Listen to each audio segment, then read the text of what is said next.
So joining us now, we have Daniel Miller, president of the Texas Nationalist Movement, to tell us about what's going on. Daniel, how are you doing? I'm doing great, Robert. How are you? I'm doing wonderful. So let's hop right in. Tell me about Texit. What is Texit? Right. Texit is the term that has been given to the movement to make Texas its own self-governing independent nation. And if Texit sounds a bit familiar, that's probably because for several years the term Brexit was in the headlines, talking about the UK's effort to leave the European Union. And so it's a very similar situation here. And so we've seen more of this popping up in the media since President Trump lost the election. We had Rush Limbaugh talking about we might be seeing a succession. We saw our Congressman West saying that we might have a union of states that want to follow the Constitution separate from the union. Why do you think there's so much talk about succession now? Yeah, I mean, honestly, it's for us, it's sort of the tail end of the whip, Robert. I've been personally engaged in this effort for 24 years.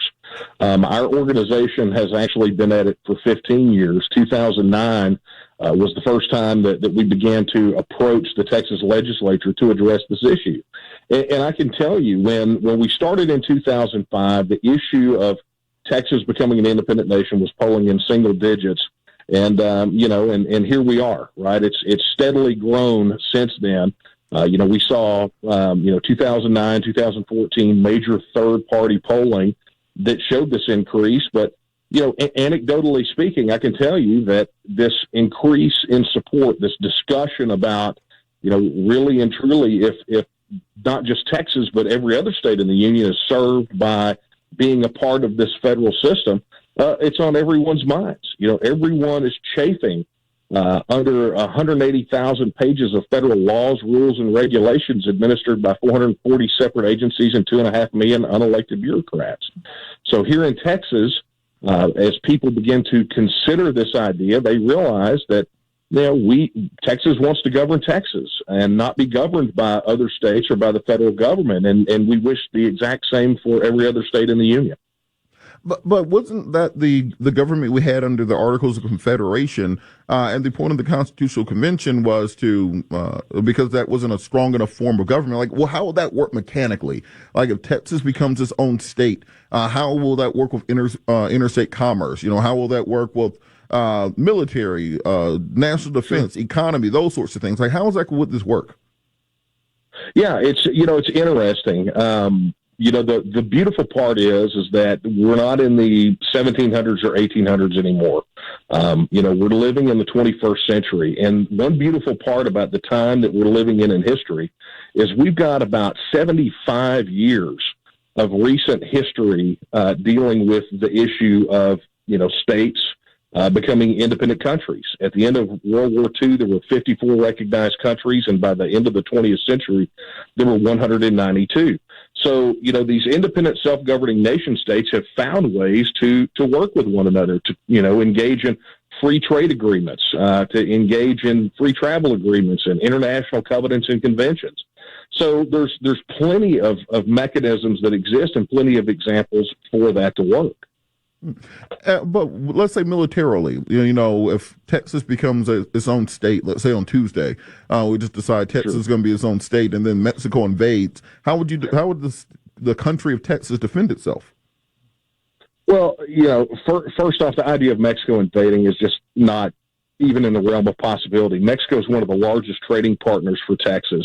As a matter of fact, the Port of Laredo just recently passed the Port of Los Angeles as the number one point of ingress and egress for goods coming into the United States. So, the fact of the matter is that invasion by Mexico is not going to happen. But that being said, there are two points to that in particular. Number one is Texas actually already has its own military. We have what's called the Texas Military Department. So we have a backbone of a foundation for developing a national defense. But the other side of that is it's very much like how defense is handled around the world right now. If let's say France gets invaded or Germany gets invaded by Russia, Germany is a member of a multilateral organization called NATO, and it's a mutual defense pact. So, where there are mutual defense concerns, nation states form agreements with one another for the purpose of defense against aggression. So, you have to look at, first off, we have to take the Mexico thing off the table because it's just not going to happen. We honestly have more members in our organization than the entire, Mexican military does. But beyond that, this is just not how things are in the 21st century. We're not talking about being, neighbored by Saddam Hussein's Iraq. We're surrounded on all sides by countries that are friendly. And so it sounds like if you're going to be in a mutual defense pact, well, probably with the United States, you're going to have international trade agreements with the United States. You're going to have international travel agreements with the United States. Sounds like you're still going to be part of the United States. Like, effectively, how would that be any different? Well, the United States and other nation states trade with one another with trade agreements all the time. The United States currently has 22 or free trade agreements with 22 self-governing independent nation states. No one would ever suggest that Mexico, Canada, Jordan, South Korea, or any of those countries are in an absolute political and economic union with the United States, but still they engage in free trade. You get into issues like travel.